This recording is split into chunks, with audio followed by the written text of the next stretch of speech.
इंसान चाहता है कि मेरे दांतों में कभी कोई खराबी ना हो, मेरे दांत हमेशा ठीक रहें। स्केलिंग यानी cleaning of your teeth at a dental. बहुत इंपॉर्टेंट ब्रांच है फॉरेंसिक डेंटिस्ट्री, जो कि आपका डेथ के बाद आपके दांतों को देख के हम चीज़ों को पता करते हैं। और सिर्फ एक ही रूल है, अगर हम दांतों को साफ रखें तो हमने अपने दांतों को लाइफ टाइम चलाना। सिर्फ एक ही क्वेश्चन होता है, कौन सा पेस्ट यूज, तो हमें हमेशा सॉफ्ट या सुपर सॉफ्ट ब्रश यूज करना है।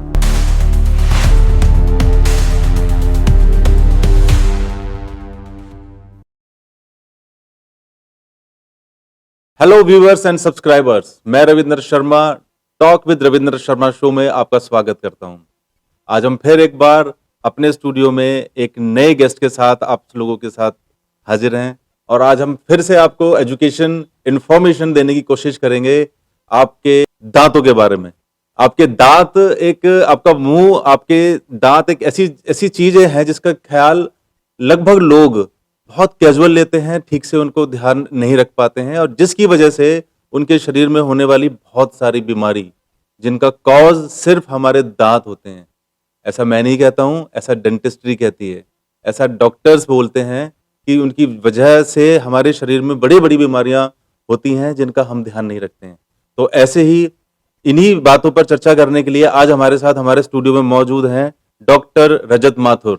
डॉक्टर रजत माथुर, आपका बहुत बहुत स्वागत है हमारे शो में। Thank you. और आपका बहुत बहुत धन्यवाद इस शो पर आने के लिए और हमारे व्यूअर्स एंड हमारे सब्सक्राइबर्स को आपको इन्फॉर्मेशन देने के लिए। Please, thank you, it's a pleasure, it's always a pleasure. Doctor Mathur, इससे पहले कि हम आपसे डेंटिस्ट्री के ऊपर और दांतों के ऊपर बातें करना शुरू करें, जैसे कि मैं अपने हर एक पॉडकास्ट में अपने हर एक गेस्ट से पूछता हूँ उनके खुद के बारे में, तो मैं भी आपसे पूछूंगा कुछ अपने बारे में बताएं। ज़रूर ज़रूर। सो मेरा नाम डॉक्टर रजत माथुर है और मैं अब 20 ईयर्स से हूँ डेंटल प्रैक्टिस में। ईस्ट दिल्ली में क्लिनिक है मेरा। ग्रेजुएशन मैंने मणिपाल से करी और पोस्ट ग्रेजुएशन मॉस्को से करी। सो पोस्ट ग्रेजुएशन में मेरा सब्जेक्ट रहा रूट कैनाल और फिलिंग्स, ये मेनली कॉस्मेटिक फिलिंग्स, ये सारी चीज़ें। फिर उसके बाद, क्योंकि it is a wide branch, अब जैसे हमें लगता है डेंटिस्ट्री सिर्फ एक डॉक्टर का काम है, एक डेंटिस्ट का काम है, वो सब कुछ कर लेगा, बट एक्चुअली में डेंटिस्ट्री के अंदर भी 8 सुपर स्पेशलिटीज हैं। जैसे रूट कैनाल और फिलिंग्स, ये एक स्पेशलिटी हो गई। अब ये सब कर लिया, बट देन आई रियलाइज्ड कि there are so many other things also to learn. तो उसमें इम्प्लांट्स हो गया, तो उसके लिए अलग से फिर और स्पेशलाइजेशन होती है, तो वो फिर अलग से किया। सो दीज आर ऑल, और in fact this is a field which is so dynamic, जो काफ़ी चेंज होते जा रहे हैं हमारे फील्ड में भी, तो वो पढ़ाई अभी तक चल ही रही है। तो I am although specialist, but I am still a student, और वो अभी तक पढ़ाई चलती रहेगी और चल भी रही है। Very good. डॉक्टर माथुर, पढ़ाई की तो कोई उम्र नहीं होती है। बिल्कुल, आदमी, इंसान जब तक पढ़ना चाहे वो पढ़ सकता है, इन्फॉर्मेशन जितनी लेना चाहे ले सकता है। तो डॉक्टर माथुर, हम आगे पॉडकास्ट को बढ़ाते हुए मेरा पहला ही क्वेश्चन आपसे ये है कि जिस तरीके से हम अपने दांतों का जीवन भर बचाए रखने की कोशिश करते हैं, हम हर एक इंसान चाहता है कि मेरे दांतों में कभी कोई खराबी ना हो, मेरे दांत हमेशा ठीक रहें। जैसे हमारी बॉडी के इंटरनल ऑर्गन्स हम चाहते हैं कि हमेशा स्वस्थ रहें, तो क्या ऐसा पॉसिबल है कि हमारे दांत भी उसी तरीके से हमेशा ठीक रहें? बिल्कुल पॉसिबल है। इनफैक्ट हमारा एक ब्रांच, बहुत इंपॉर्टेंट ब्रांच है फॉरेंसिक डेंटिस्ट्री, जो कि आपका डेथ के बाद आपके दांतों को देख के हम चीज़ों को पता करते हैं। कई बार वो इन्वेस्टिगेशंस होती हैं, एयर एक्सीडेंट्स हो गए फ्लाइट के, तो दांतों को देख के हम समझ पाते हैं दांतों, तो उसकी वजह से कई चीज़ें सॉल्व होती हैं। So teeth are actually that tissue in our body, वो ऐसी चीज़ है जो हमारे साथ लाइफ टाइम चल सकते हैं। और हम लोग सोचते हैं कि ये बहुत कॉम्प्लिकेटेड है, कि दांतों को मेंटेन रख पाना is very very complicated, but actually में it is the simplest thing. और सिर्फ एक ही रूल है, अगर हम दांतों को साफ रख सके तो हमने अपने दांतों को लाइफ टाइम चला सकते। सिर्फ एक इसी चीज का ध्यान रखना है कि वो दांत साफ रहे। लेकिन डॉक्टर माथुर इसमें तो बड़ा एक मिसकंसेप्शन ही कहूंगा मैं। हाँ अब लोगों को दांत साफ करने का सिस्टम नहीं पता। हाँ मतलब वो गार्गल कर लिए, बहुत लोगों के लिए होता है कि भाई उसके दांत साफ हो गए। हाँ कुछ लोगों पुरानी बातें करूंगा मैं कि हाँ वो नीम की दातुन और बिल्कुल ये वो बिल्कुल सब बिल्कुल बिल्कुल करते हैं तो हमारे दांत साफ हो गए और हेल्दी हाँ भी रहते हैं। हाँ तो क्या कुछ ऐसा स्पेशलाइजेशन भी होता है ब्रशिंग में, जैसे हम सब लोग सुबह उठ के दांत हाँ साफ करते हैं? सो I would say there are mainly 4.5 और 5 थिंग्स हम्म जो कि अगर हम इन 5 चीज़ों का ध्यान रखें हम्म तो हम अपने सफाई का पूरा क्लेanलीनेस का जो प्रोटोकॉल है हम्म अगर हम उसको फॉलो करें हम्म तो ये सारी चीज़ें कवर अप हो जाएंगी और हमारे दांत हमेशा ठीक रहेंगे। Okay so point number 1 which is a very big point that is regarding brushing. ठीक है, अब ब्रशिंग से रिलेटेड मैं थोड़ा सा यहाँ पे डिटेल में जाना चाहूँगा। बिल्कुल ठीक डिटेल है में ना? ही जाना है हाँ, माथुर। क्योंकि हमारा सबसे ब्रशिंग से रिलेटेड ना सिर्फ एक ही क्वेश्चन होता है, कौन सा पेस्ट यूज करें। हम्म, ठीक है, एक्चुअली में कौन सा पेस्ट यूज करें और कितना करें, हाँ, ये ये भी क्वेश्चन है। एक्चुअली में सबसे लीस्ट इंपॉर्टेंट क्वेश्चन हम्म कि आपने कौन सा साबुन यूज किया, इट इज लाइक दैट। हम्म ठीक है, वो ठीक है, फर्क पड़ता है but it is not that much important. Hmm brushing से रिलेटेड सबसे इंपॉर्टेंट चीज है कि हमने ब्रश कौन सा यूज किया है। हम्म ठीक है, तो हमें हमेशा सॉफ्ट या सुपर सॉफ्ट ब्रश यूज करना है हम्म और ये भी ध्यान रखना है कि वो जो ब्रश है उसके ब्रिसल्स टेढ़े ना हो 4 महीने से कम। ओके, अगर हम उसको ज़्यादा, कई बार कुछ होते हैं जो रेगुलर पान खाते हैं हम्म या स्मोकिंग करते हैं, हम्म सो दे गो ओवर, उनको लगता है मैं ज़्यादा ब्रशिंग करूंगा तो मीडियम साफ हो जाएंगे। हार्ड वाला ब्रश यूज कर लेता हूँ, यस ज़्यादा यस साफ हो ज्यादा जाएंगे, साफ हो जाएंगे। ओवर कंपनसेट करते हैं। या फिर उन्हें लगता है कि सॉफ्ट ही है बट हार्ड यूज कर नहीं लेता कई हूँ। बार हम देखते भी हैं लोग हाँ, लगे पड़े हैं लगे दांतों को पड़े हैं, साफ करने में, हाँ पता नहीं हाँ वो हाँ। करना क्या एक चाहते परत ले ब्रश पेस्ट हैं। की यस होती है, फिर यस उस पे दूसरी पेस्ट की यस होती है। यस यस तो यस ये सब चीजें जो है, इससे क्या होता है, अगर हमारे ब्रिसल्स जल्दी टेढ़े हो रहे हैं हम्म तो इसका मतलब ये नहीं है कि सफाई बेटर हो रही है, हम्म हम दांतों को घिस रहे हैं।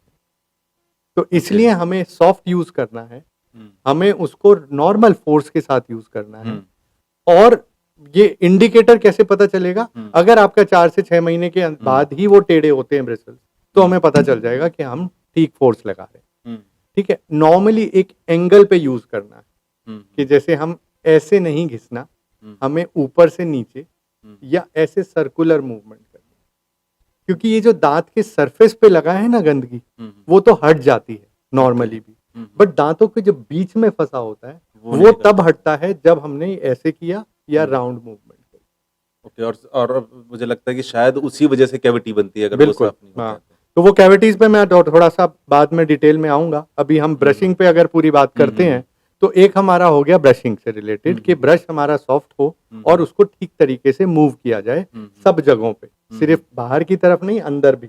जी कुछ अब ये जो ब्रशिंग की हमारी हैबिट होती है, ये बहुत हार्ड गूढ़ हो चुकी होती है, बड़ी स्ट्रांग हो चुकी होती है, क्योंकि बचपन से एक ही तरीके से करते आ रहे हैं। करते आ रहे हैं। तो इसको चेंज करना इज लाइक स्मोकिंग हटाना, या जो हमारी नॉर्मल बड़ी स्ट्रांग हैबिट्स हैं इनको चेंज। और जब हम ब्रश कर रहे हैं नॉर्मली हम लोग कुछ सोच ही रहे होते हैं इधर उधर, तो वो 1-2 मिनट कैसे बीत जाते हैं हमें पता नहीं चलता है। तो अगर बाय चांस हमें लगता है कि हमारी कोशिशों के बाद भी ब्रशिंग को ठीक तरीके से हम नहीं कर पा रहे हैं, तो आजकल इलेक्ट्रिक ब्रशेज आते हैं, ओके वो राउंड घूमते हैं, तो आपको सिर्फ पकड़ना है और वो अपने आप घूमेंगे।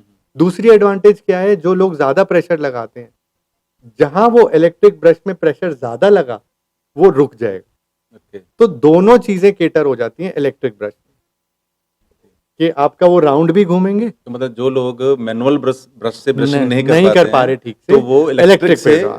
कर सकते आजकल बड़ा नॉमिनल 1000-1500 रेंज में वो आने शुरू हो गए हैं। ओरल बी, जो भी बहुत सारी कंपनीज हैं। हैं, लाइफ क्या होती है इनकी डॉक्टर साहब? कुछ आराम से ऐसा? वो सिर्फ टिप चेंज करना है, मशीन तो वही रहती ओके, है। हाँ, तो वो तो इजीली टिप भी मिल जाते हैं आजकल, ऑनलाइन भी, शॉप्स पे भी, सब जगह मिल जाते हैं। So this is one major thing about brushing, that we have to use the right brush. हाँ, सो पेस्ट के लिए जो जरूरी चीजें हैं वो ये है कि जैसे अगर, हाँ, अगर हम छोटा बच्चा है जो 4 साल से कम है, जो कुल्ला नहीं कर सकता, रिंस नहीं कर सकता, उनमें हमें नॉन फ्लोरिडेटेड पेस्ट यूज करना है जिसमें फ्लोराइड ना हो। ओके वो भी बहुत इजीली मिल जाते हैं। पहला एज ग्रुप है लेस देन 4 ईयर, तो उस पे उनके लिए हमें नॉन फ्लोरिडेटेड पेस्ट यूज़ करना है। पेस्ट यूज करनी चाहिए। फिर आते हैं थोड़े से बड़े बच्चे जो ठीक है कुल्ला कर लेते हैं, बट कई बार वो शौक में वो टेस्ट अच्छा है तो पेस्ट खा लेते हैं, तो उसमें हमें एक कम फ्लोराइड लेवल वाला यूज़ करना है। और जो नॉर्मल हमारा 500 से ऊपर वाले जो पीपीएम वाले पेस्ट हैं वो हम सब यूज़ कर सकते हैं। वो सभी बच्चे और एडल्ट जो थूक पा रहे हैं, क्योंकि पेस्ट को हमें अंदर नहीं लेना है, हमने पर्पस सॉल्व करके ब्रश करके हमें उसको थूक देना है, कुल्ला कर लेना है। तो वो हम नॉर्मल कोई भी पेस्ट यूज़ कर सकते हैं। अब इसमें आते हैं कैटेगरीज कि हमें ऑर्गेनिक यूज़ करना है या हमें जेल वाला यूज़ करना है। So normally what I say is the best is gel वालों में या चारकोल वाले आजकल कुछ आते हैं, इनमें क्या है एब्रेसिव कंटेंट ज़्यादा है। They are marketed as whitening toothpaste. अब वाइटनिंग टूथपेस्ट क्या है, वो दांतों को घिसते ज़्यादा है। तो हमें ऐसे पेस्ट यूज़ करने हैं जिसमें कि ये एब्रेसिव कंटेंट नहीं हो या कम हो। तो इसलिए चारकोल वाले या जेल बेस्ड ना यूज़ करके नॉर्मल पेस्ट कोई भी हम यूज़ कर सकते हैं विच यू लाइक, आपको वो करने का मन करे रोज। ठीक है। कई बार क्या होता है डॉक्टर साहब कि हम्म। लोग वो एक पूरे ब्रश के ऊपर ना आपने जैसे कहा था वो हाँ। पूरी एक लेयर लगा लेते हैं। बिल्कुल तो क्या वो उतना ही पेस्ट लेना चाहिए सो या आई फिर was coming to this point only now hmm, कि हमें एक मटर के दाने जितना ही काफ़ी है, ओके सिर्फ उतना लेना है। कोई एक लेयर डबल लेयर वो बिल्कुल भी ज़रूरत नहीं। ओके सिर्फ एक मटर के दाने जितना हमने वो रखना है and that is sufficient for our. So this was just one point in how to keep our mouth clean. हमारे को दांत मुंह कैसे साफ रखना है, this was only point number 1। मैंने 5 पॉइंट्स के बारे में यहाँ पे बात करनी है।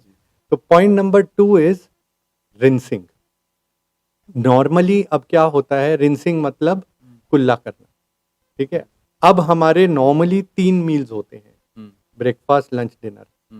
उनके बाद तो हमारे को आदत होती है कि हम कुल्ला करते हैं जरूर, बट आजकल बहुत सारे इन बिटवीन मंचिंग होती है। ये मेरा ड्राई फ्रूट का टाइम है, ये मेरे फ्रूट का टाइम है ना, ये हम चाय के साथ में बिस्किट लिया, रस्क लिया। So there are so many in between episodes, या मीटिंग में है तो कुछ ना कुछ साथ में चल रहा है, तो उसके बाद हमें ना ध्यान रहता ना हम वो कुल्ला नहीं करते हैं। So this is very very important कि जब हमारे मुंह में कुछ जाए हमें उसको कुल्ला करना है, बिकॉज हर चीज में किसी ना किसी फॉर्म में शुगर है। वो फ्रूट में भी है, वो ड्राई फ्रूट में भी है, वो बिस्किट में भी है। ठीक है। तो इसलिए हमें रिंसिंग जरूर करनी है। अब आप मीटिंग में एकदम से उठ के नहीं जाएंगे, बट जैसे ही मीटिंग खत्म हुई तो आपको रिंस करना। ठीक है। So this is point number 2 कि हमें रिंसिंग का भी ध्यान रखना है। Third point is scaling. Scaling यानी cleaning of your teeth at a dental clinic. अब ये एक फैक्टर है जो कि बाकी ब्रांचेस से, बाकी मेडिसिन से फर्क है। हम बाकी डॉक्टर्स के पास तब जाते हैं जब हमारे पेट में कोई प्रॉब्लम हुई, बीपी बढ़ा है, हार्ट में कोई प्रॉब्लम हुई, तब हम उन डॉक्टर्स के पास जाते हैं। But dentist is one doctor where you have to go when you don't have any problem to keep your teeth healthy. तो आपको हर 6 महीने में विजिट करना है, यानी साल में 2 बार आपको सफाई करानी है क्लिनिक पे जाकर। मैंडेटरी है। मैंडेटरी है, क्योंकि Yes. इसके पीछे बहुत सॉलिड साइंटिफिक कारण है। एक तो जब हम ब्रशिंग करते हैं, अब हमने आज खाना खाया, सबसे पहले खाने की एक फिल्म जमा होती है दांतों पे, जिसको हम टर्मिनोलॉजी में साइंटिफिक बोलें तो प्लाक बोलते हैं। ये Okay. शायद हमने टर्मिनोलॉजी सुनी भी होगी जनरली, प्लाक जमा हो गई दांतों पे। ये प्लाक जो है वो सॉफ्ट फिल्म है जो 24 घंटे तक रहती है। इसीलिए हम बोलते हैं कि दिन में 2 बार ब्रशिंग करें, सुबह भी और रात को भी। ठीक है। क्योंकि वो प्लाक 24 घंटे है, सॉफ्ट है, तो वो हट जाएगी ब्रश से। आप एक बार में नहीं हट पाई, दूसरी बार में तो हट ही जाएगी। तो इसलिए 2 बार ब्रशिंग भी जरूरी हो गई। अब 24 घंटे के बाद हमारे थूक में, सलाइवा में कैल्शियम होता है। अब वो प्लाक के ऊपर कैल्शियम और उसके ऊपर बैक्टीरिया, ये एक मिश्रण बन जाता है हार्ड लेयर का, जिसको हम बोलते हैं टार्टर। अब वो टार्टर एक प्लाक ही है जो हार्ड हो गई है। हार्ड हो गई, अब वो हार्ड हो गई तो हम्म। उसके बाद वो ब्रशिंग से नहीं हटेगी। हटेगी।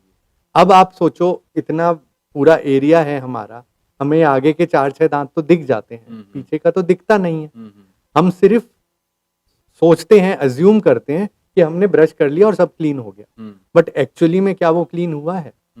हमें सिर्फ अच्छी फीलिंग होती है, खुशबू आती है पेस्ट करने के बाद, ब्रश करने के बाद, तो हमें लगता है सब साफ हो गया, बट बहुत सारे एरियाज पीछे के दांतों में, नीचे के दांतों में, अंदर वो रह जाते हैं। तो यहाँ पे आप इमेजिन करो कि वो प्लाक कैलकुलस हो के, टाटर हो के कितनी जमा हो चुकी होती है। तो 6 महीने के अंदर जब हम उसको क्लीनिंग करके पूरा हटा देते हैं तो हमारा वापस हेल्थ बन जाती है, मसूड़े की भी और दांत की भी। तो इसलिए 6 मंथली क्लीनिंग मस्ट है कि वो करानी हमें चाहिए। जरूर करानी है उसके लिए, क्योंकि मसूड़ा में या इसमें हमारे को दर्द नहीं होगा कि आज दर्द हो रहा है चलो हम डॉक्टर के पास जाके क्लीनिंग कराएं। ये सिर्फ हमारी हेल्थ मेंटेन करने के लिए, क्योंकि अब आप इमेजिन करो ये दांत है और यहाँ पर मसूड़ा है, गंदगी जो है दांत और मसूड़े के बीच में जमा हो, बीच में फंसती है। अब जब वो बढ़ती गई तो मसूड़ा दूर जाता जा रहा है दांत से। जैसे ही हम ये गंदगी हटाते हैं मसूड़े की पकड़ वापस अच्छी बन जाती है।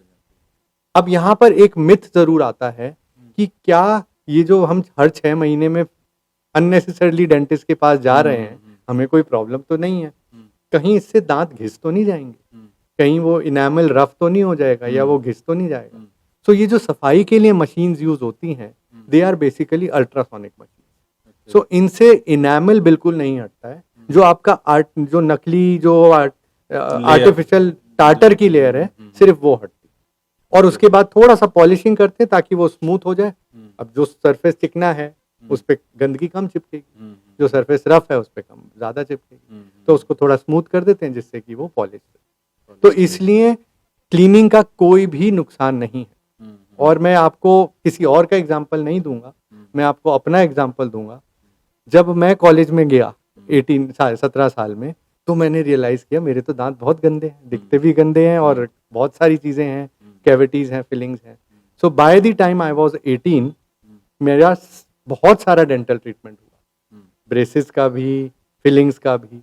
और जब 18 से लेकर अब मैं 48 हूँ, 30 साल में मैंने 60 बार क्लीनिंग कराई है, एक भी 6 महीने का मैंने मिस नहीं किया है। एंड अभी के मॉडल और तब के मॉडल में कुछ बहुत ज्यादा फर्क नहीं। सो this is my own tried out thing, कि मैं पढ़ी पढ़ाई चीजें नहीं बोल रहा हूँ, this is something which I have tried.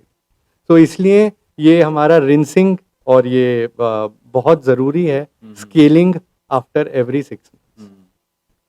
चौथा पॉइंट है विच इज दांतों के बीच में जो फंसा है उसको कैसे क्लीन किया जाए, क्योंकि हमारा नॉर्मली ब्रशिंग से तो मेन सरफेस तो हट जाता है, बट दांतों के जो बीच में फंसी चीजें होती हैं, जिसके लिए नॉर्मली हर घर में हम टूथपिक देखते हैं, वो अवेलेबल होती है और हम उसको बिना सोचे समझे यूज भी कर लेते हैं। लोगों की गाड़ियों में होती है, मैंने हाँ, तो लोग कई तो कुछ भी नहीं कर रहे तो दांतों को ही वो साफ करने में लगे। There were few people normally meeting के लिए आए तो उनके बैग में मैंने टूथपिक देखे कि हमारे जरूर ये यहाँ पे जरूर फंसता है। डॉक्टर साहब, ये तो मैंने होटल्स में टेबल पे रखी हुई देखी है, बहुत सारी जगह पर होती है। तो टूथपिक में प्रॉब्लम बस यही है कि एक तो वो हार्ड है, पॉइंटेड है, और हमें तसल्ली तब तक नहीं होती जब तक वो पूरा अंदर जाके अटक ना जाए।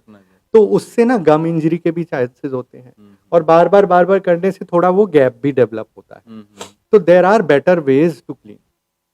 तो एक हम सबसे इजी तो नहीं, सबसे जो नॉर्मल तरीका है वो है फ्लॉस, डेंटल फ्लॉस बोलते हैं उसको। एक वो धागा सा होता है जिसको हम दांतों के बीच में डाल के सफाई कर सकते हैं, but the problem with that is हर दांत के बीच में लेके जाना it is very difficult, especially रात को जब हम ऑलरेडी थके हुए आए हैं, तो इट इज वेरी, हाँ, तो इसलिए ना वो रह ही जाता है। हम 10 लोगों को बोलते हैं, एक हफ्ता सब करते हैं, दूसरे हफ्ते तक सब गायब हो जाता है। तो आजकल बहुत अच्छी मशीन्स आ गई हैं which are called as water flossers, वो भी इजीली अवेलेबल हैं ऑनलाइन भी, शॉप्स पे भी। तो उसमें क्या होता है, पानी भर लो उस मशीन में और एक पतला सा टिप होता है उसके आगे, तो आपने स्विच ऑन किया और उस टिप को दांतों के बीच में रख लिया, तो पानी के प्रेशर से इट इज लाइक सिंपल छोटी सी पिचकारी है, जो पानी के प्रेशर से दांत के बीच में जो भी फंसा है वो निकल वो जाए। निकल जाए, पानी है तो कोई नुकसान नहीं कोई है, नुकसान नहीं। बस वो मोटर है विच इज़ बहुत अच्छा लंबा चल जाती है। सो बहुत ही ईज़ी टू यूज़ मशीन्स हैं कि आपने ब्रश किया और उसके बाद एक बार वो चला लिया तो आप देखोगे और आप खुद सरप्राइज़ होगे। नॉर्मली हम सोचते हैं ब्रशिंग हो गई पूरी खत्म। अब आप जब ब्रशिंग के बाद वाटर फ्लॉसिंग करोगे सब जगहों पे, एक बार दांतों के बीच में सब जगह, इट हार्डली टेक्स 1 मिनट। ठीक है, बस आपने एक-एक करके ऐसे हर दांत के बीच में ले गए, वो पानी के प्रेशर से निकल जाएगा। ब्रशिंग के बाद जब आप वो करेंगे और फिर आपको जब टुकड़े आएँगे मुँह में, देन यू विल रियलाइज़ कि कितना हम छोड़ देते हैं। सो अच्छा, ये मशीन तो इजीली अवेलेबल है, हम घर में रख बहुत सकते ईज़िली हैं। वाटर फ्लॉसर आप टाइप करोगे आपको ईज़िली मिल जाएगा। ओके, 10 कंपनियाँ हैं, सब वो एक सी मशीन्स हैं, कोई भी आप ओके, ठीक है। सो वाटर फ्लॉसर हमारा रिंसिंग हो गया, स्केलिंग हो गया, ब्रशिंग हो गया। सो ये मेनली 4 पॉइंट्स हैं जो हमें रेगुलर प्रैक्टिस में लाने हैं। लाने हैं। एक एडिशनल जो मैं 4 एंड हाफ पॉइंट बोल रहा था या 5th पॉइंट बोल रहा था, वो ये है कि अगर हम किसी तरीके से दांतों के अलाइनमेंट को ही ठीक कर लें ना, तो ये चारों चीज़ें बहुत ईज़िली मेंटेन हो जाती हैं। तो इसलिए मैं स्ट्रेस करता हूँ कि चाहे बच्चे हों या बड़े हों, जब भी रियलाइज़ करें कि हमारे दांत आगे-पीछे हैं, टेढ़े-मेढ़े हैं, ओवरलैपिंग है, तो ब्रेसेस ट्रीटमेंट या दांतों को अलाइनमेंट करा लें। इसका पर्पस कॉस्मेटिक नहीं है, ठीक है? कुछ लोगों के लिए कॉस्मेटिक होता है कि भाई अच्छे नहीं दिख रहे, हाँ, बट हमारा मेन पर्पस ये है कि जब वो अलाइनमेंट में होंगे तो क्लीन करना बहुत ही ईज़ी हो इजी जाएगा। हो जाएगा। तो इसलिए मैं ये 5वां पॉइंट ज़रूर अलाइन ऐड होंगे करता तो हूँ। गंदगी भी कम फंसेगी। बिल्कुल, मतलब फँसेगा भी कम, साफ करना भी आसान। मतलब मैं आप एग्ज़ाम्पल यही दे सकता हूँ कि अभी लास्ट मंथ हमने एक फैमिली का ब्रेसेस ट्रीटमेंट किया है, जिसमें मदर की एज 55 ईयर है और डॉटर्स की एज 35 और 32 है। So all of them got braces done at a very late age. But हमें ये नहीं देखना कि हम इतनी लेट हो गए हैं। हमें ये देखना है हमें आगे की कितनी ज़िंदगी बची। कितनी जिंदगी बची। अब वो 55 ईयर ओल्ड लेडी अगर वो 80 तक हैं, तो अब उन्होंने अब आगे के अपने 25-30 साल सेव कर लिए। अब वो दाँत उनके आगे के 25-30 साल भी चलने वाले हैं। चलने वाले हैं। सो ये अगर हम 5 चीज़ों का ध्यान रख लें, हम्म। तो आई एम श्योर आपके दाँत आपके साथ ही जाएँगे। अरे वाह! डॉक्टर साहब, मैं एक चीज़ और पूछना चाह रहा था, जैसे आपने कहा कि भई सुबह-शाम हमें ब्रश करना चाहिए। हाँ, अब जैसे लोग ये रूल फ़ॉलो करते हैं, वो सुबह भी ब्रश करते हैं और शाम को भी ब्रश करते हैं। फिर मेनली रात को रात को, यस। खाने के रात को जब वो खाने के बाद ब्रश करके सोते हैं, हुँ, तो क्या सुबह उठने के बाद उनको ब्रश करना चाहिए हाँ। या फिर किस टाइम उनको ब्रश करना चाहिए? नाश्ता करने के बाद करना चाहिए या कैसे होता है?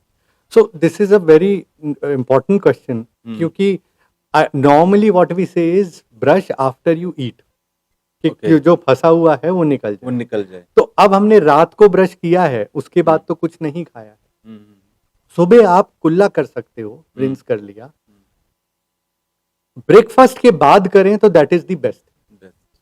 कि अब आपने कुछ खाया या और यूँ सब करें कि हम सुबह जब भी उठते हैं अपना गार्गल करके या फिर उसके बाद जब घर हम ऑफ़िस के लिए निकलते हैं हाँ, और ऑफ़िस निकलने से पहले हम अपने दाँत साफ करके ऑफ़िस जाएँ, तो हाँ, दैट मुझे इज़ लगता द है वो बेस्ट, ज़्यादा दैट इज़ बेस्ट है। The best. ओके। और नॉर्मली ना कोई ऐसा रूल नहीं है कि हर बार जब ब्रश करना है आपको पेस्ट ही लगाना है। हुँ, हुँ, हुँ। अगर आपको तसल्ली नहीं हो, अब क्या होता है आदत होती है ना, हुँ, हुँ। सुबह उठ के सबसे पहले ब्रश वो नींद ही तभी हाँ, खुलती है। हाँ, तभी तो खुलती है। आपने क्या कर लिया कि आपने खाली ब्रश से कर लिया, हुँ, हुँ, हुँ। बिना पेस्ट लगाए। हुँ, हुँ, और जब आपने नहा के अपने जब ऑफिस जाना है, उससे पहले नॉर्मल पेस्ट लगा के ब्रश कर लिया। So that is also doable कि आपको ज़रूरी नहीं है हुँ, कि आपको वो करना है। इसमें यहाँ पर मैं एक और पॉइंट ऐड ऑन करना चाहूँगा, व्हिच इज़ रिगार्डिंग आपने बीच में 2 बातें बोली थी regarding mouth wash hmm. And regarding Neem. Yes, yes. तो वो को उनकी भी क्लैरिफिकेशन बहुत ज़रूरी हुँ, है। हुँ। सो आइडियली माउथ वॉश हम में से किसी को भी ज़रूरत ही नहीं। ओके। किसी को भी अनटिल अनलेस हमारे को कोई ऐसी प्रॉब्लम है हुँ, जिसकी वजह से हम ब्रशिंग ठीक नहीं कर पा रहे, हुँ, कि जैसे हमारे हाथ काँपते हैं, हुँ। है ना, पार्किंसनिज़्म या कुछ ऐसी बीमारियां हैं हुँ, कि मसल्स वीक हैं, हम ब्रश नहीं कर पा रहे, तो माउथ वॉश ज़रूरी है। हुँ, या कुछ हमारी कैंसर की ड्रग्स चल रही हैं, मेडिसिन चल रही हैं, जिसकी वजह से सलाइवा कम बन रहा है, हुँ, थूक कम बन रहा है, क्योंकि थूक में बहुत प्रॉपर्टीज़ हैं, हुँ, anti fighting properties, hmm. Anti bacterial properties. तो थूक कम बनता है तो बॉडी में प्रॉब्लम है, इम्यूनिटी कम है, तो हम माउथ वॉश यूज कर सकते हैं। जी। तो ऐसी कुछ कंडीशंस हैं। वो तो एक मतलब मेडिकल इमरजेंसी हाँ, में हाँ, ऐसा करने करना, करना बट होगा। अदरवाइज हमें माउथ वॉश की किसी को भी जरूरत नहीं। जरूरत नहीं। हम सब लोग बहुत यूज्ड टू हो गए हैं कि वो जरूर करना है, लिस्ट्रीन करना है या हाँ हाँ हाँ, वो लोग करना। करते हैं, पता नहीं उसका हाँ, क्या पर्पस क्या होता है, वो वो समझ कोई से भी बाहर है। जरूरत नहीं है। जी, जी, दूसरा, नीम जब हम दातुन यूज कर रहे हैं डायरेक्टली फ्रॉम, वो जो स्टिक यूज होती है, I have no problems with the medicinal value, उसकी जो दवाई है वो बहुत अच्छी है, बट वो जो नीम का दातुन है वो बहुत रफ है। Yes. वो अब जितने भी नीम के दातुन वाले लोग हैं उनके शायद कैविटीज नहीं होती हैं, बट सबके दांत घिसे हुए होते हैं, घिसे हुए होते हैं। क्योंकि वो बहुत रफ है। तो हमारे कीड़ा नहीं लगा, बट हमने खुद ही घिस लिए दांत। खुद ही घिस दिएगा। तो इस Right. वजह से I have no problems against the medicine, but वो इतना रफ है ना, तो इसलिए वो नीम वाले आजकल कुछ पेस्ट आते हैं तो आपको वो फ्लेवर भी आ जाता है, और वो मेडिसिन तो थोड़ी बहुत होती है, but you can have that as a safe alternative for that. Very good, ये आपने बहुत अच्छी बात बताई, हाँ। क्योंकि लोग आज भी कुछ लेके लगे हुए हैं उसमें। बिल्कुल बिल्कुल लोगों में ना, बिल्कुल बिल्कुल, और क्योंकि कई लोगों का क्या है, वो ओल्ड ट्रेडिशन फॉलो करते हैं, बट हमें हर एक के लिए we don't have to totally eliminate it, और साथ के साथ उसमें जो कमियां हैं उसको अगर हम पूरी करके आगे चलें तो हम उनके फायदे भी कर फायदे सकते भी हैं। कर सकते हैं। नहीं डॉक्टर साहब, मैंने देखा है दातून का ना एक ब्रश बनाना बड़ा इंपॉर्टेंट होता है, वो एक हाँ। आर्ट है बेसिकली। हाँ हाँ तो हाँ किसी किसी में आर्ट होती है, पहले उसका वो ब्रश बनाते हैं आगे से बहुत हाँ, अच्छे से दांतों हाँ। से ही, फिर उसके बाद उसे क्लीनिंग करते हैं। बिल्कुल बिल्कुल, लेकिन if you उसका can- प्रोसेस है, एक टाइमिंग है बहुत लंबी। हाँ, हाँ, ब्रशिंग हाँ। तो हो जाती है 5 मिनट भी नहीं लगते हाँ, हैं। हाँ, हाँ, लेकिन अगर ब्रश आप वो जो करते हैं नीम स्टिक से, हाँ हाँ, उसका एक प्रोसेस है, वो लगभग लगभग आधे घंटे या पौने घंटे का प्रोसेस है। अच्छा। अगर आपको करना पड़ेगा तो। मैंने हाँ, देखा है लोग उसको पहले छोटा हाँ, हल्का सा ब्रश बनाते हैं, बड़ा छोटा सा, हाँ, फिर उसको सॉफ्टली दांतों को साफ करते हैं, हाँ, तो हाँ, उतना तो टाइम किसी के पास है नहीं ना। हाँ, तो चलिए इससे बच आगे गए। बढ़ते हैं डॉक्टर हाँ साहब। जी, इसमें प्लीज। एक और मिथ है लोगों के बीच में, या हाँ। मिसकंसेप्शंस भी बोलेंगे इस चीज को, कि डेंटिस्ट्री आज की डेट में ना मतलब पेनफुल होती है। हम डॉक्टर के हाँ, पास जाएंगे तो हमारे दांतों में बहुत दर्द होगा, हाँ, वो पता नहीं क्या क्या करेंगे। अब मतलब बहुत ज्यादा डरते हैं बेसिकली हाँ, दांतों हाँ, के दर्द को, और दांत का दर्द होता भी बड़ा हॉरेबल बहुत है, बहुत बहुत बहुत हॉरेबल होता है। तो क्या हाँ। डेंटिस्ट्री अब इस टेक्नोलॉजी इस लेवल में पहुंच गई है कि बगैर दर्द के भी उनके दांत का कोई भी हाँ। ट्रीटमेंट हो सकता है? तो आपने बिल्कुल सही बात बोली, that this is very painful. और हमें जब डेंटल स्कूल में पढ़ते थे तो डेंटल पेन को और लेबर पेन को ओके। सेम कैटेगरी में जाना जाता है। जी। तो it is a normal joke कि जो मेल्स लेबर पेन तो एक्सपीरियंस नहीं कर सकते, डेंटल पेन वो भी एक्सपीरियंस कर लेते हैं, तो they are also come under the same category. जी, जी, So it is certainly very, very bad. The pain is really bad. So dentistry has become, I would not say zero pain, but it is almost painless. क्योंकि कई levels पे advancement हुआ है। अब जो anaesthesia, सबसे पहले कोई भी चीज अगर हम दांतों के अंदर ट्रीटमेंट कर रहे हैं, दांतों के अंदर नसें हैं। अब जहां हम दांतों के अंदर काम कर रहे हैं और नसों के पास में काम कर रहे हैं, तो बहुत ऑब्वियस है कि जब हम नसों को टच करेंगे तो दर्द होगा। ठीक है, तो उस दर्द को हटाने के लिए हम लोग लोकल एनेस्थेटिक देते हैं, सुन करने की दवाई देते हैं। अब वो देने का सबसे बेस्ट तरीका क्या है? इंजेक्शन। ठीक है, तो अब आता है दूसरा डर। एक बार दांत सुन हो गया तो आपको दर्द होना ही नहीं। तो डॉक्टर साहब, इसका कोई साइड इफेक्ट? कुछ भी नहीं, कुछ भी लोकल नहीं। एनेस्थीसिया है, इसका कोई साइड इफेक्ट कोई नॉर्मली ऐसा कुछ? हम एक पेशेंट को एक बार में 16 इंजेक्शन दे सकते हैं विदाउट एनी स्ट्रेस। ओके। ठीक है, अगर वो 2 ml का है तो 16 इंजेक्शन दे सकते हैं एक नॉर्मल हेल्दी पेशेंट को। ओके। हमें 1-2 से ज्यादा की कभी जरूरत ही नहीं जरूरत ही पड़ती। नहीं। मैक्सिमम हुआ 2 का 3 हो गया। Hmm, so it is absolutely safe. Hmm, ठीक है, बट वो एक हमारा इंजेक्शन की तरफ जो डर है, हम्म, वो भी तो एक बहुत बड़ा डर है। वो भी तो एक इंजेक्शन लगाने का दर्द है। इंजेक्शन तो निडल आप तो लगेगी ना। हाँ, तो एक दर्द हटाने के लिए हम दूसरा दर्द दे रहे हैं। तो अब सबसे पहले तो हमारे एनेस्थेटिक्स की फील्ड में बहुत एडवांसमेंट हुई कि वो अब बहुत पोटेंट हो गए, वो स्ट्रांग हो गए हैं। एक बार सुन करें वो 2-3 घंटे तक हमारे को पता नहीं चलता है। नहीं चलता। ठीक है, दूसरा जो एडवांसमेंट हुई है वो टेक्निक्स में हुई है कि इंजेक्शन ऐसे दिया जाए कि वो पता ही ना चले। या बिल्कुल इतना हो जैसे मच्छर के दाने के मच्छर के जितना दाने के। उतना पता चले। तो पहले आजकल हम थोड़ा सा एक जेल लगा लेते हैं या स्प्रे कर लेते हैं जिससे वो स्किन जहाँ पर हम दे रहे हैं वो नम हो जाती है। बिल्कुल नम तो हो जब वो प्रिक हमने किया तो पता नहीं चलता। हम्म, हम्म, ये जो नीडल्स जो हम यूज कर रहे हैं they are the thinnest now. पहले बहुत 5 साल पहले बड़ी मोटी मोटी नीडल्स होती थी तो जिनको लगाते थे भी वो एक पियर्स फीलिंग होती थी। अब वो फीलिंग भी नहीं होती नहीं है। होती। तीसरी चीज है इंजेक्शन लगाने की टेक्निक। वो भी बहुत मैटर वो करती भी है। आर्ट है वो basically, एक आर्ट वो है। एक आर्ट वो एक आर्ट yes, है कि आपने वो कैसे मास्टर कैसे किया master है किया। कि आपने किस तरीके से दे रहे हो। तो वो एक अपने में होता है। अब कई बार मतलब इतना प्यार से वो हो जाता है कि हमारी आई भी ब्लिंक नहीं करती और इंजेक्शन लग जाता है। ठीक है, हम पेरेंट्स को स्पेशली बोलते हैं, कई बच्चों का ट्रीटमेंट के लिए आते हैं वो, हम उनको बोलते हैं आप इंजेक्शन का नाम लो ही नहीं। नॉर्मली ना पेरेंट्स लाते ही क्लिनिक पे ऐसे हैं, सही ऐसे बिहेव करो नहीं तो डॉक्टर इंजेक्शन लगा देंगे। तो हम कहते हैं आप इंजेक्शन का नाम ही मत लो, क्योंकि हम इंजेक्शन लगाएंगे भी बच्चे को पता ही नहीं चलना है कि इंजेक्शन लगेगा। तो इसलिए वो टेक्निक्स बहुत चेंज हो गई। साथ साथ और लेटेस्ट टेक्नोलॉजीज क्या आई हैं, हम आजकल लाफिंग गैस यूज करते हैं। लाफिंग गैस में क्या है, सिंपल नाइट्रस ऑक्साइड गैस है, उसको मास्क के थ्रू हम डिलीवर करते हैं। तो it is very safe, it can be given to anybody.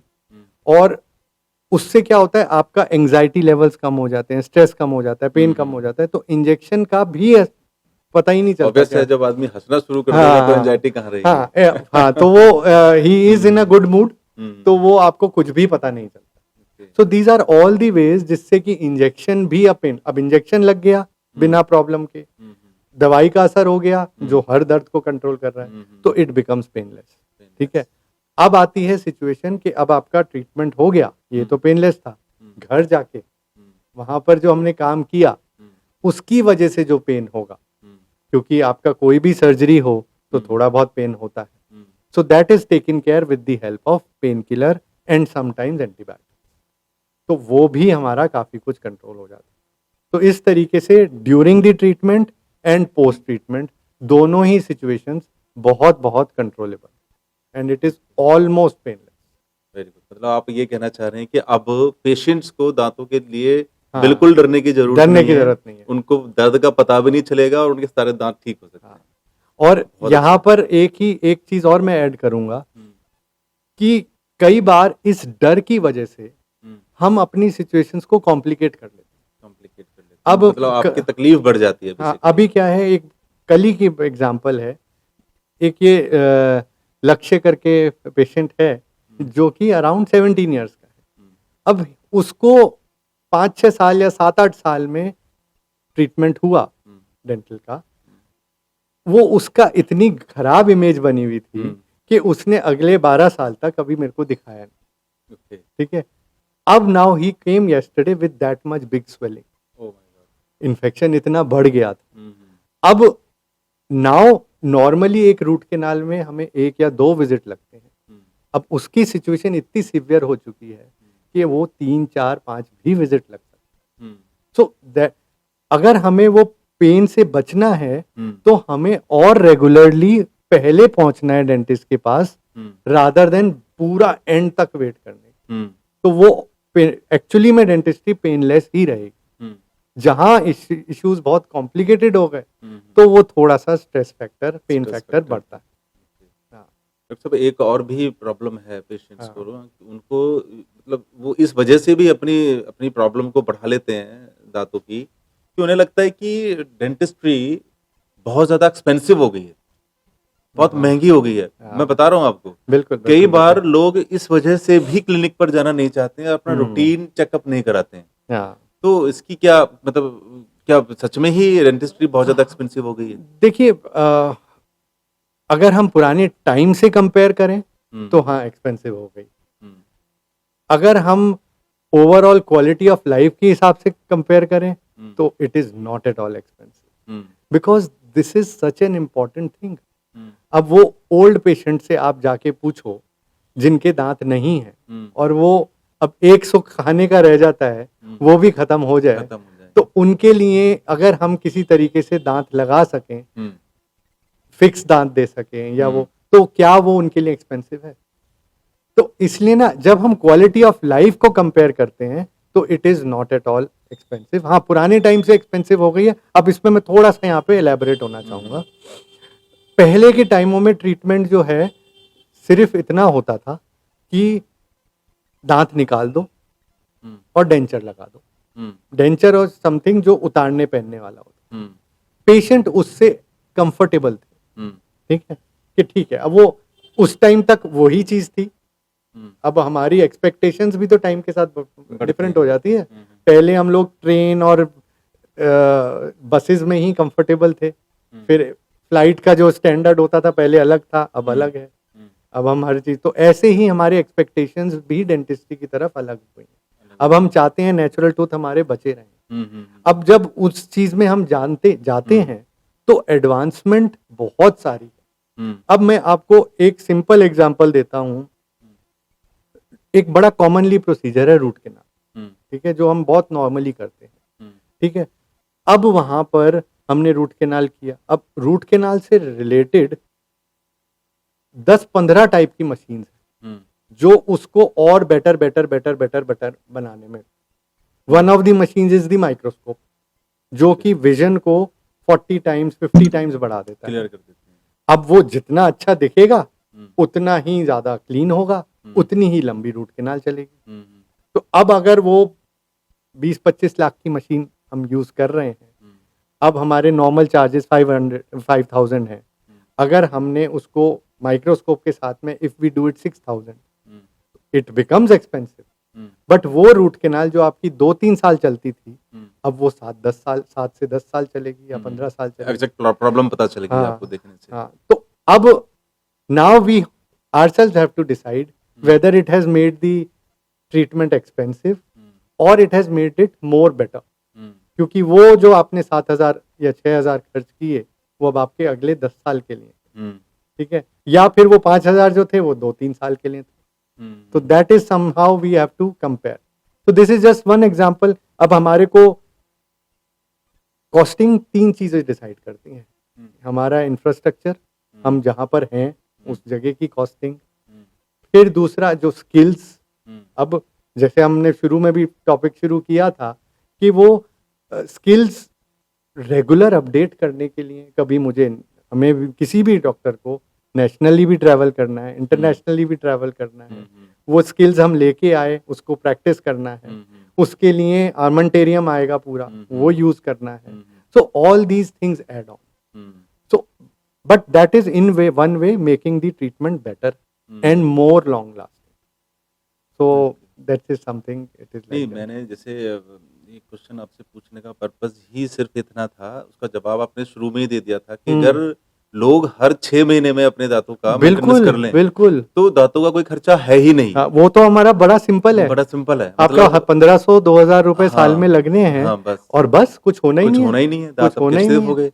लेकिन उसके लिए भी लोग जाते नहीं है। हाँ, अब हमें जब वो गहराई में जाएंगे दांत के तो फिर जी, सारी जी, कॉम्प्लेक्सिटीज सारी चाहिए। कॉम्प्लेक्सिटी आती है। बेसिकली हम छोटे-छोटे खर्चे को बचाने के लिए हाँ, एक बड़े से खर्चे को न्योता देते हैं। बिल्कुल कुछ बिल्कुल, ऐसा ये ही आपने होता है। बिल्कुल सही बात पकड़ी।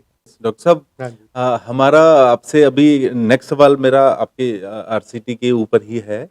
जैसा कि आपने भी कहा कि जब भी दांतों में कैविटी या होल हो जाते हैं हम्म तो हम लोग डॉक्टर के पास जाते हैं। हम्म तो पेशेंट को कैसे पता चलेगा कि इसमें आरसीटी इम्पोर्टेंट है करानी या फिलिंग से इसका काम हो जाएगा? हाँ, ये कैसे पता चलेगा? ये सही एजुकेशन कैसे मिलेगी? हाँ, तो इसमें ना बड़ा सिंपल क्राइटेरिया है।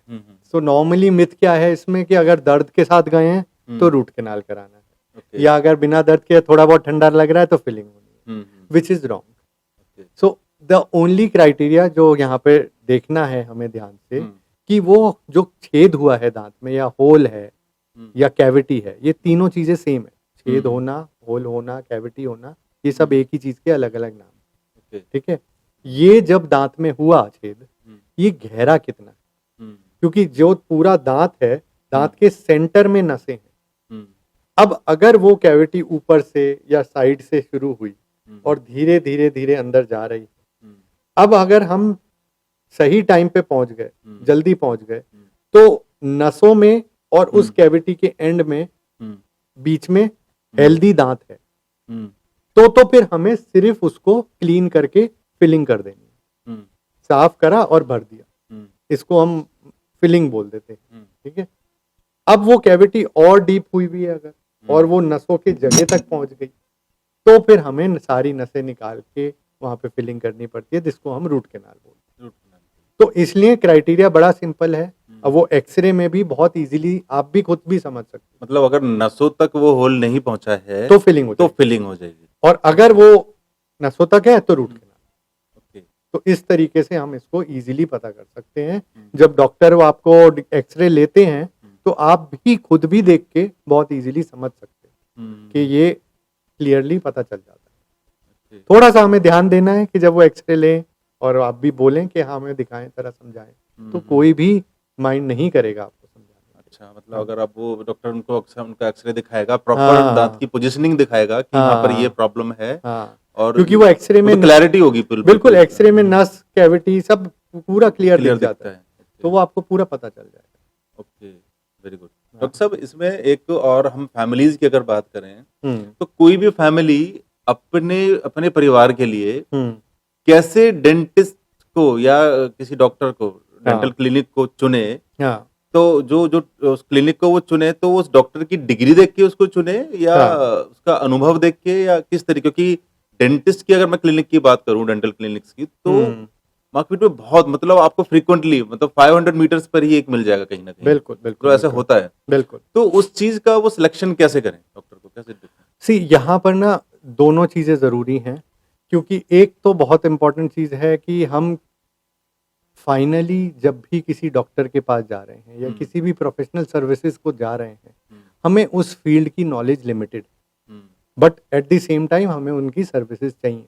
चाहिए? ठीक है, तो इवेंचुअली हमें एंड में जाके अपने आप को सरेंडर करना होता है कि आप उनको सौंप देते हो अपने आप को। मैं 1 मिनट रुकूंगा आपको, हाँ। डॉक्टर साहब। जैसा कि आपने कहा कि लेबर पेन और दांत का पेन सेम होता है, हाँ, लेकिन जब वो दांत वाला लेबर पेन होता है ना, तो हाँ, जो हाँ, पहला डॉक्टर मिलता है आदमी, हाँ, हाँ, हमेशा पेशेंट उसके पास ही रुक जाता है। बिल्कुल नहीं, हमेशा वो ऐसा तो होता है। देखिए इमरजेंसी में तो इमरजेंसी। आप कहीं पर भी जाएंगे, वो तो बहुत जरूरी है। अब जी, आज जी, कहीं जी। छुट्टी पे आप गए हो हम्म, और वहां पे डेंटल पेन हो गया, हाँ, तो जो नेक्स्ट है आपको करना आपको है। करना है। हाँ, बट आपको ये कुछ चीजें हैं, क्राइटेरिया कैसे है कि आपको जाके सबसे पहले तो एक क्लिनिक का ओवरऑल एनवायरनमेंट ही अट्रैक्ट करता है। ठीक है, कि वो आपको आपको उसमें कंफर्टेबल फीलिंग हो रही है या हो नहीं। रही है। जब आप डॉक्टर से बात करें तो आपको वो ट्रस्ट फैक्टर मिल रहा है या नहीं।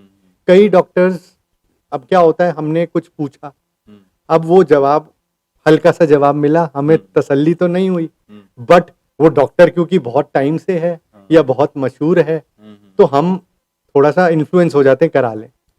बट आपको कंफर्टेबल, क्योंकि आपको ट्रीटमेंट कराना है, तो आपको वो ट्रस्ट फैक्टर, वो बॉन्डिंग उनके साथ होना जरूरी है। जरूर। ठीक है, so this is some emotional reasons which are very important, कि उस एनवायरनमेंट के साथ में आप कंफर्टेबल हो, उस डॉक्टर, बिहेवियर बहुत हाँ, इंपॉर्टेंट है। उस डॉक्टर के साथ में आप कंफर्टेबल हो कि वो आप जो कहना चाह रहे हो आप कह सको बिना डरे, और वो जो आपके क्वेश्चंस हैं वो उनके आंसर दे सकें बिना, बहुत इजीली। तो वो एक ट्रस्ट फैक्टर डेवलप हो जाता है वहीं पर, फिर आप सरेंडर कर पाते हो। क्योंकि कितनी भी साइंस लगा लें, जब तक पेशेंट एक्सेप्ट नहीं करे ट्रीटमेंट को, वो उतना असर कभी नहीं करेगी।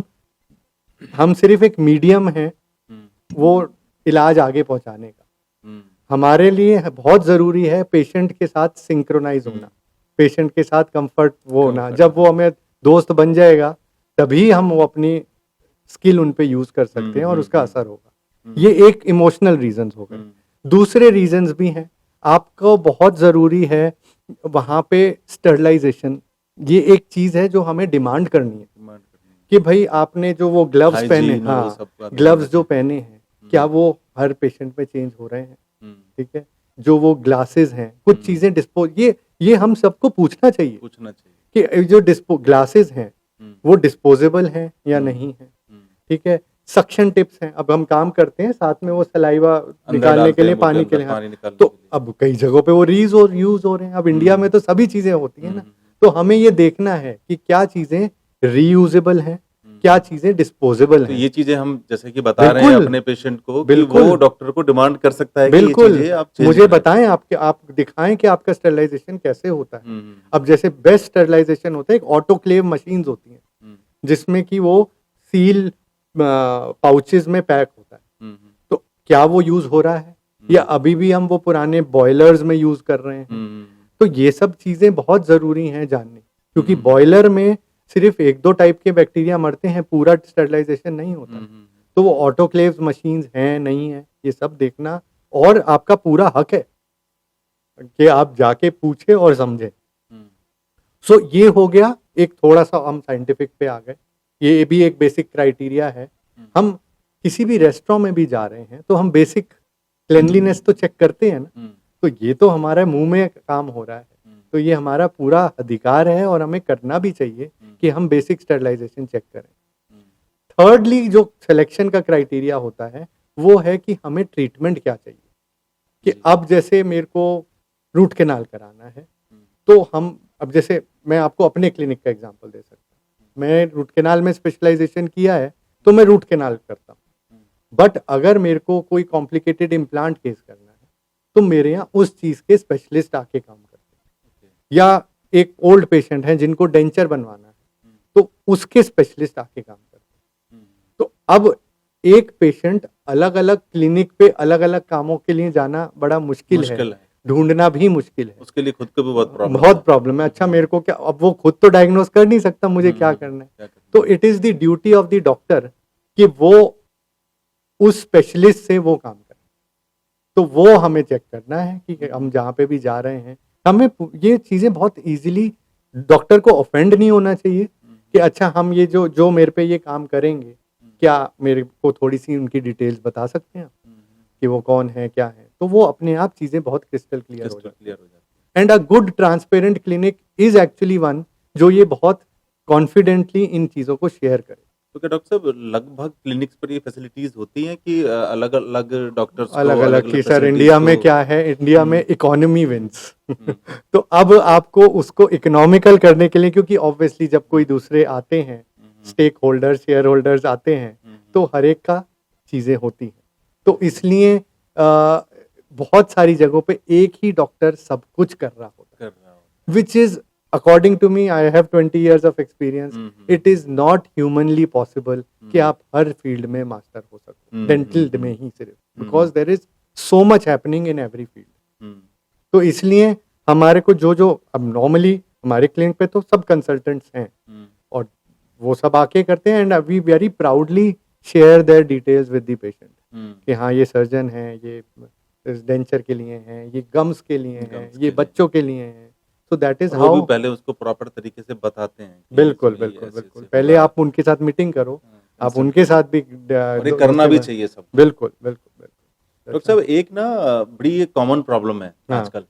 मैंने ऑब्ज़र्व करी है और मेरे बहुत सारे मिलने वाले लोगों से भी मुझे पता चला इन चीज़ों के बारे हाँ, में कि एक ना बैड ब्रीथ हाँ, बैड और ब्रेथ। एक ब्लीडिंग गम्स हाँ, हाँ, ये बड़ी कॉमन सी बीमारी हो गई है। हाँ, हाँ, हाँ। है ना? कई बार हम कहीं खड़े होते हैं तो सामने वाले बिल्कुल, के बिल्कुल। माउथ से ना बहुत ही हॉरिबल एक स्मेल आ रही होती है। हाँ, अब वहाँ से हटें तो बड़ा अजीब-सा लगता है, सामने वाले को इंसल्ट हाँ, सा फ़ील होता है। हम उसको बिल्कुल, कह भी नहीं पाते हैं कई बार। बिल्कुल, बिल्कुल, बिल्कुल। तो ये बड़ी कॉमन सी प्रॉब्लम होती है। तो हाँ, क्या सॉल्यूशन है इनके और कैसे इसको हम ठीक रख सकते हैं? सो बैड ब्रेथ और जो ब्लीडिंग गम्स हैं हुँ, या हुँ। ये सब चीज़ें, वो ही पॉइंट नंबर 1 से ही शुरू हुँ, होते हैं कि हमारी क्लीनिंग नहीं हुई हुई ओके। है। अब हम सोचें अगर हमारे तो घर मतलब बैड ब्रीथ का हमारे पेट से कोई कनेक्शन नहीं है बेसिकली। वो थोड़ा है, ओके। बट मेजर जो कंपोनेंट है, वो हुँ, हमारा गंदगी ही है।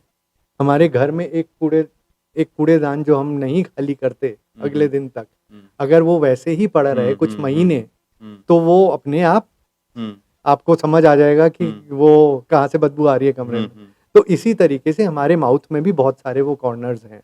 हुँ, तो इसलिए हमें जहाँ हमने वो क्लीनिंग करा ली, हुँ, तो वो ब्लीडिंग गम्स भी खत्म हो जाएँगे, बैड ब्रेथ भी खत्म हो जाएगी। हुँ, अब कुछ बेड ब्रेथ के कारण मेडिकल रीज़न्स हो हुँ, सकते हैं कि कुछ डायबिटिक हैं, तो उनकी अलग से कुछ स्मेल होती है माउथ में, हुँ, ठीक है? वो फिर उस चीज़ से रिलेटेड है। आपने हुँ, जैसे ही वो डायबिटीज़ को कंट्रोल किया, हुँ, तो वो भी चीज़ चली जाती है, हुँ, ठीक है? किसी को लिवर प्रॉब्लम है, तो वो थोड़ा-सा अलग टाइप की स्मेल आती है। Hmm, but these are very rare. है। नॉर्मल जो हम जनरली 90% लोगों की बात करते हैं, अगर उनके माउथ में से स्मेल आ रही है, इट इज बिकॉज देयर वो कुछ Not गंदगी feeling है। हाँ, कुछ गंदगी है वहाँ। हाँ, टीथ बेसिकली। हाँ, अब वो क्या करते हैं, ऐसे में ही माउथ वॉश यूज करते हैं, हाँ, वो 1-2 घंटे यूज होता है, फिर तो वो उल्टा दोबारा और दोबारा। हार्मफुल है वो हाँ, तो केमिकल अब वो हम परफ्यूम छिड़के जा रहे हैं, छिड़के जा रहे हैं, नहा गंदगी रहे नहीं है, हाँ, गंदगी नहीं हटा रहे बिल्कुल हैं। ठीक कह रहे हैं। हाँ, डॉक्टर साहब आपने ना अभी थोड़ी देर पहले एक मुझे ब्रेसल्स का एक एग्जांपल दिया था एक फैमिली का। हाँ, हाँ, हाँ, हाँ, जैसे सपोज कि मैं अपने बच्चों को लेकर हाँ, उनके टीथ को लेकर मतलब बहुत कंफर्टेबल हूँ हाँ, कि भाई ठीक है उनके दांत सही हैं। हाँ, तो क्या फिर भी मुझे उनके लिए ब्रेसल्स का ओपिनियन लेना चाहिए हाँ। या नहीं लेना चाहिए? सो नॉर्मली हम लोग ब्रेसेस सिर्फ एक कारण की वजह से कराते हैं हुँ, कि दांत अच्छे दिखें, दिखें। कि वो कॉन्फिडेंस के लिए कॉस्मेटिक्स में जो चीज़ आती है। कॉस्मेटिकली। हुँ, बट मेरे हिसाब से ब्रेसेस के लिए चेकअप जरूरी है, हुँ, 2 कारणों के लिए। और हुँ, एक कारण है, हुँ, अगेन जो हम पहले भी स्ट्रेस कर चुके हैं, कि दांत अगर थोड़े से भी आगे पीछे है ना, हुँ, हुँ, अब जैसे हल्का सा भी आगे पीछे है, हुँ। तो यहाँ पे बीच में ब्रश नहीं जाएगा। नहीं जाएगा। ठीक मतलब है। अगेन वही अगर आपको अपने हाँ, एक्सपेंसेस को बचाना है तो मतलब हाँ, ये करना चाहिए। तो फिर ब्रेसेस करा लें आप। हुँ, हुँ, ठीक है, तो अब ब्रेसेस से वो अलाइनमेंट में हो हुँ, जाएंगे। हुँ, एक और फैक्टर है जो हम कभी हुँ, भी ध्यान नहीं देते हैं, हुँ, कि हमारे दांत आपस में, अब मैं आपको 2 पत्थर देता हूं, हुँ, आप उनको आपस में घिसो, हुँ, 2-3 बार घिसोगे, वो फ्रिक्शन होगी, होगी। है ना, हुँ, और वो घिसेंगे भी, और हुँ, उसमें से हीट भी पैदा होगी। हुँ, अब आप इमेजिन करो, हमारे दांत पूरी उम्र हुँ, आपस में टकरा ही तो रहे हैं, टकराए तो रहे हैं। और वो क्यों नहीं घिस रहे? तो बिल्कुल वो चक्की के 2 पार्टों की तरह हाँ, उनको भी मेंटेनेंस चाहिए होती है हाँ, तो एक टाइम वो के क्यों बाद। नहीं घिस रहे? हुँ, क्यों? क्योंकि वो, ये नेचर का अमेजिंग एक एक जादू है, गिफ्ट कि है। वो आपस में ऐसे मिलते हैं हुँ, कि वो काम भी कर देते हैं और घिसते भी नहीं। घिसते भी नहीं है, वो रस्ट मोड पे चले जाते हाँ, हैं तो मोड पे। अब क्या होता है, जब हम नॉर्मली दांत दिख भी सुंदर रहे हैं, हुँ, अलाइनमेंट में भी ठीक है, hmm, but somehow what we find, कि उनकी वो जो आपस में जो बाइट है, वो हुँ, ठीक नहीं है। हुँ, तो क्या होगा कि कुछ साल बाद वो फ्लैट होते जाएंगे, ओके। घिसना शुरू कर देंगे। हुँ, तो इस चीज को ठीक करने के लिए भी ब्रेसेस किए जाते हैं। ये जाते हैं। अब ये तो पेशेंट को पता नहीं चलेगा जब तक वो 35-40 साल का तो ना हो इस जाए। चीज़ की क्या एजुकेशन आप देते हैं अपने पेशेंट्स को बताते हैं या फिर कैसे पता बिल्कुल, चले उनको? बिल्कुल। अब जैसे हम तो आज आपने हाँ, अब हम ये तो शो जो कर रहे हैं तो नॉर्मली हमारे यहाँ जितने भी पेरेंट्स हैं, हुँ, जो वुड बी, जितने भी कपल्स हैं जो वुड हुँ, बी पेरेंट्स होने वाले हैं, हुँ, हम उस स्टेज से ही शुरू हो जाते हैं। हुँ, या हुँ, जो भी पेशेंट आता है, हुँ, नॉर्मली जब वो फाइनली उनका ट्रीटमेंट खत्म हो गया, हुँ, चाहे वो ओल्ड पेशेंट हो, चाहे वो यंग पेशेंट हो, चाहे वो बच्चा हो, हुँ, हम उनको सबको ये बताते हैं हुँ, कि ब्रेसेस का रोल सिर्फ दांत अच्छे दिखने के लिए नहीं है। हेल्दी करने दिखने के हाँ, लिए वो बेसिकली। अलाइनमेंट के लिए भी हुँ, है, और दूसरा दांत आपस में घिसे ना, उसके लिए भी। हुँ, तो अगर हम ये तीनों चीज़ों का ध्यान रखें, अगर ये तीनों चीज़ों ठीक हैं, तो हुँ, ब्रेसेस की ज़रूरत नहीं है। ज़रूरत नहीं है। बट अगर इन तीनों में से एक भी नहीं फैक्टर अगेन नहीं है, आपका आपको ओवर एक्सपेंसेस नहीं बढ़ाने फ्यूचर में बिल्कुल, तो आपको बिल्कुल, ये सब कराना चाहिए। बिल्कुल।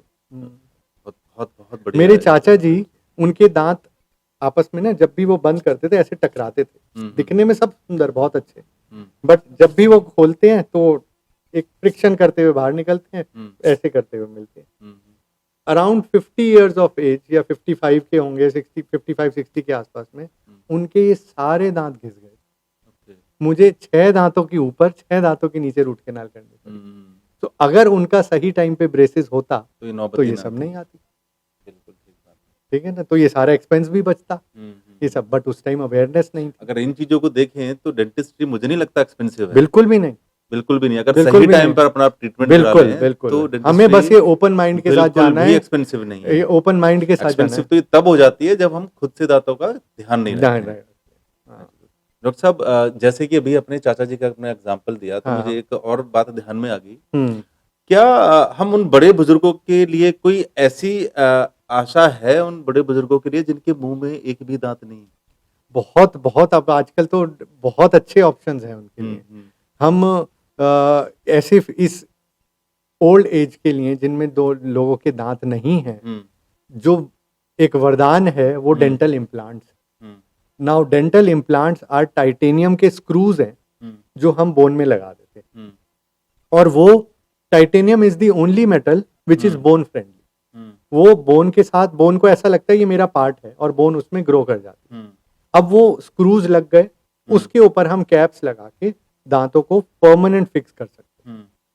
सो एट एनी एज, चाहे वो 60 हो, 70 हो, 80 हो, 90 हो, हम लोग डेंटल इम्प्लांट्स कर सकते हैं एंड उसके बेसिस पे फिक्स दांत उनको दिए जा सकते हैं। अच्छा, थोड़ा-सा आप मेरा मैं ये पूछने वाला था आपको, बहुत सारे लोग ये इम्प्लांट्स को जानते ही नहीं।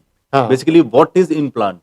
सो इम्प्लांट्स आर बेसिकली, अब आपके दांत तो चले गए हैं। हाँ। नॉर्मली क्या होता है, दांत में एक ऊपर का पोर्शन होता है जो दिखता है, जिसको हम क्राउन बोलते हैं, और दांत की जड़ होती है जो अंदर हड्डी में होती है। ठीक है, अब जो दांत पूरा ही निकल गया, क्राउन भी और जड़ भी, तो वहां पे तो कुछ भी नहीं है। तो डेंटल इम्प्लांट्स उसका ऑल्टरनेटिव है, आर्टिफिशियल मेटल है जो हमने, समझ लीजिए आपकी जड़ जैसा, वो हमने हड्डी में डाल दिया। अब जब जड़ अंदर जुड़ गई हड्डी से, उसके ऊपर हमने फिर दांत बना दिया। तो इस तरीके से डेंटल इम्प्लांट्स वर्क करते हैं। कुछ लोग जिनके हम डेंटल इम्प्लांट्स नहीं करते, नहीं कर सकते, कोई मेडिकल कंडीशन है या कोई एक्सपेंस का लिमिटेशन है, तो फिर हम लोग सिंपल डेंचर भी दे सकते हैं। उतारने पहनने वाले डेंचर बनते हैं जो हमने कई देखे भी होंगे अपने बड़े बुजुर्गों के, कि वो प्लेट टाइप का जो होता है, वो हम बाहर उतार के रख देते हैं, रात को सुबह से रात तक पहन के रखते हैं। तो वो डेंचर्स का तो जमाना मुझे लगता है अब खत्म हो गया ऐसा है। नहीं है, क्योंकि कई चीजें कहीं पर, अब किसी का कुछ वजह से इम्प्लांट नहीं हो सकते, तो अब भी हम वो डेंचर ही करते हैं।